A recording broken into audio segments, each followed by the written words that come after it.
Financiers అక్రమ డిపాజిట్ల కేసులో మార్గదర్శికి సుప్రీంకోర్టులో చుక్కెదురైంది. మార్గదర్శిపై విచారణను కొట్టివేస్తూ ఉమ్మడి ఏపీ హైకోర్టు ఇచ్చిన తీర్పును సర్వోన్నత న్యాయస్థానం కొట్టేసింది. ఈ కేసు విచారణ మళ్లీ చేపట్టాలని తెలంగాణ హైకోర్టును జస్టిస్ సూర్యకాంత్, జస్టిస్ విశ్వనాథన్ ధర్మాసనం ఆదేశించింది. హైకోర్టు మాజీ జడ్జిని నియమించి డిపాజిట్లపై సమగ్ర విచారణ చేపట్టాలని సూచించింది. పబ్లిక్ నోటీస్ ఇచ్చి క్లెయిమ్స్ స్వీకరించాలని, ఆర్బీఐ కూడా ఈ ప్రక్రియలో పాల్పంచుకోవాలని ఆదేశించింది. 6 నెలల్లో కేసు విచారణ పూర్తి చేయాలని ఆదేశించిన సుప్రీంకోర్టు తెలంగాణ, ఏపీ ప్రభుత్వాలతో పాటు ఆర్బీఐ, ఉండవల్లి అరుణ్ కుమార్ తమ వాదనలు వినిపించాలని సూచించింది. రైట్, ఇదే అంశంపై అప్డేట్స్ మా ప్రతినిధి వెంకటేష్ అందిస్తారు. వెంకటేష్, ఇప్పుడు నోటీస్ ఇచ్చి క్లెయిమ్స్ చేసుకోవాలి, ఆ క్లెయిమ్లో ఆర్బీఐ కూడా పాల్పంచుకోవాలని చెప్పింది కదా, దీనికి సంబంధించి తదుపరి పరిణామాలు ఏ విధంగా ఉండే అవకాశం ఉంది? మార్గదర్శి డిపాజిటర్ల వ్యవహారంలో రామోజీరావుకు చుక్కెదురైంది. సుప్రీంకోర్టు ఈ మొత్తం వ్యవహారం పైన రీఓపెన్ చేయాలని ఆదేశాలు ఇచ్చింది. ఆ నేపథ్యంలో మార్గదర్శి ఇప్పటివరకు సేకరించినటువంటి డిపాజిట్లన్నింటిపైన కూడా తెలంగాణ హైకోర్టు విచారణ చేయబోతోంది.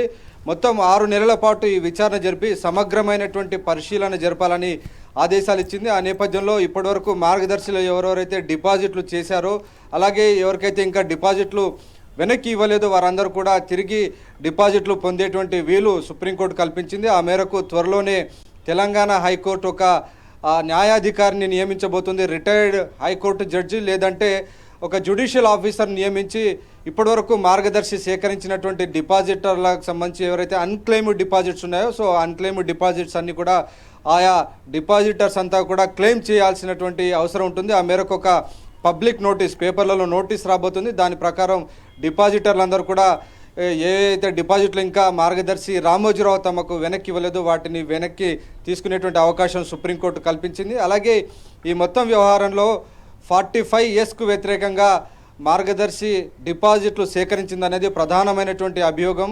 నిజానికి హెచ్యుఎఫ్, హిందూ అన్డివైడెడ్ ఫ్యామిలీ ఈ ప్రకారం ఎవరు కూడా డిపాజిట్లు స్వీకరించడానికి వీల్లేదని ఇప్పటికే రిజర్వ్ బ్యాంక్ ఆఫ్ ఇండియా చట్టం చెప్తుంది. ఆ మేరకు ఆర్బీఐ చట్టంలో ఉన్నటువంటి సెక్షన్ 45 years ప్రకారం హెచ్యుఎఫ్ కింద డిపాజిట్లు సేకరించదు. కానీ వాటిని నిబంధనలను, చట్టాన్ని రామోజీరావు తుంగలో తొక్కారు. ఆ నిబంధనలు పట్టించుకోకుండా చట్ట విరుద్ధంగా డిపాజిట్లు సేకరించారు. దాదాపు 2600 కోట్ల రూపాయల డిపాజిట్లు సేకరించినటువంటి నేపథ్యంలో వీటన్నిటి వ్యవహారం పైన సమగ్ర విచారణ జరపాలని మాజీ ఎంపీ ఉండవల్లి అరుణ్ కుమార్ గత 17 సంవత్సరాల నుంచి న్యాయ పోరాటం చేస్తున్నారు. సో న్యాయ పోరాటం ఈరోజు కొలిక్కి వచ్చింది. క్రోధినామ సంవత్సరం ఉగాది రోజున మార్గదర్శి కేసులో ఒక సంచలన తీర్పు సుప్రీంకోర్టు వెలువరించింది. సో ఈ ఉగాది రోజున మార్గదర్శి కేసులో రామోజీరావుకు ఒక గట్టి ఎదురు దెబ్బ తగిలిందని చెప్పాలి. మొత్తం 5 అంశాలు ప్రధానంగా సుప్రీంకోర్టు తన తీర్పులో వెలువరించింది. మొదటిది, ఈ కేసులో నాటి ఉమ్మడి హైకోర్టు ఇచ్చినటువంటి తీర్పును కొట్టివేసింది. రెండవ అంశం, ఈ కేసుకు సంబంధించినటువంటి మొత్తం డిపాజిట్లకు సంబంధించినటువంటి వ్యవహారాన్ని అంతా కూడా రీఓపెన్ చేయాలని రెండవ అంశం ప్రధానంగా చెప్పింది.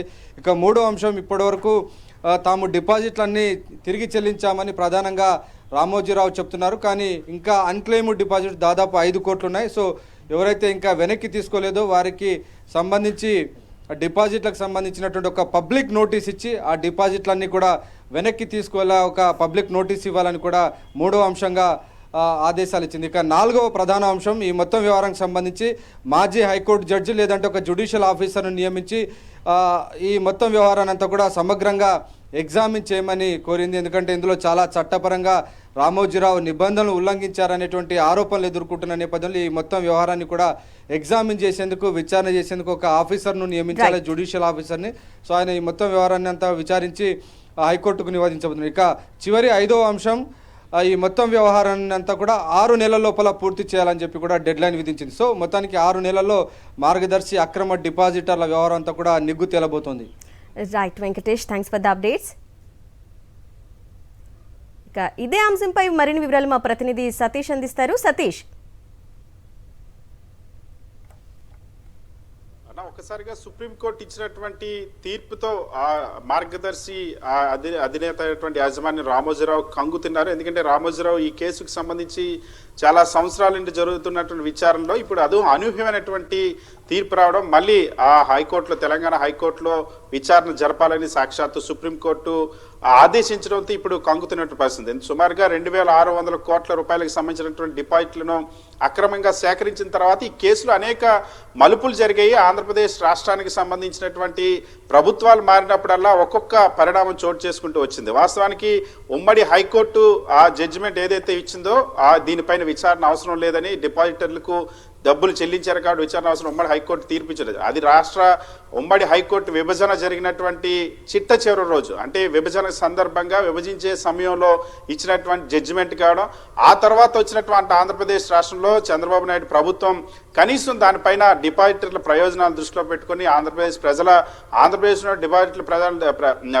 ప్రయోజనాలు దృష్టిలో పెట్టుకుని దానిపైన అప్పీల్కి వెళ్ళేటువంటి ప్రయత్నం చేయలేదు. అయినప్పటికీ కూడా ఉండవల్లి అరుణ్ కుమార్ ఈ కేసుకు సంబంధించి సుప్రీంకోర్టుకి వెళ్ళి పోరాటం చేయడం, సుప్రీంకోర్టులో న్యాయ పోరాటం చేస్తున్న సందర్భంగా ఆంధ్రప్రదేశ్ రాష్ట్ర ప్రభుత్వం ఏదైతే ఉండవల్లి అరుణ్ కుమార్ గతంలో ఒక ప్రెస్ మీట్ పెట్టి రాష్ట్ర ప్రభుత్వం దీంట్లో ఇంప్లీడ్ అవ్వాలి, ఇక్కడ ఉన్న రాష్ట్ర ప్రజల ముఖ్యంగా డిపాజిటర్ల ప్రయోజనం, ఎందుకంటే డిపాజిట్లు వెనక్కి ఇవ్వడం అనేది కాదు, అసలు డిపాజిట్ల సేకరణ తప్ప ఇది చట్ట వ్యతిరేకంగా జరిగినటువంటి ప్రక్రియ కాబట్టి దీనిపైన ఖచ్చితంగా శిక్ష పడాల్సినటువంటి అవసరం ఉందన్నది ఉండవల్లి వాదన. ఆ సందర్భంగా ఆంధ్రప్రదేశ్ రాష్ట్ర ప్రభుత్వం కూడా ఇంప్లీడ్ అయింది. గతంలో దీనికి సంబంధించి చంద్రబాబు నాయుడు ప్రభుత్వం పూర్తిగా వదిలేసింది. అంతకు ముందున్నటువంటి కిరణ్ కుమార్ రెడ్డి ప్రభుత్వం కూడా, ఈ రెండు ప్రభుత్వాలు కూడా ఈ కేసులో జోక్యం చేసుకునేటువంటి ప్రయత్నం చేయలేదు, రాష్ట్ర ప్రభుత్వం తరఫున వాదనలు వినిపించేటువంటి ప్రయత్నం చేయలేదు, రామోజీరావుకి అనుకూలంగా వ్యవహరించినటువంటి పరిస్థితి. ఎప్పుడైతే ఆంధ్రప్రదేశ్ రాష్ట్ర ప్రభుత్వం ఈ కేసులో ఇంప్లీడ్ అయిందో ఆ తర్వాత దీనిపైన సుప్రీంకోర్టులో విచారణ జరిగింది. అందుకే ఇప్పుడు కూడా మళ్ళీ సుప్రీంకోర్టు ఆంధ్రప్రదేశ్ రాష్ట్ర ప్రభుత్వాన్ని కూడా ఒక పార్టీగా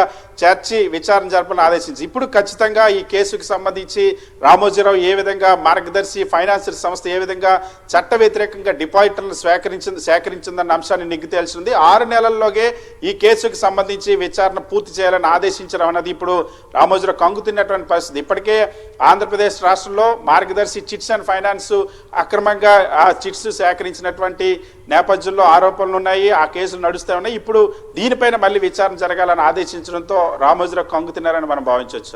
right Satish, thanks for the updates.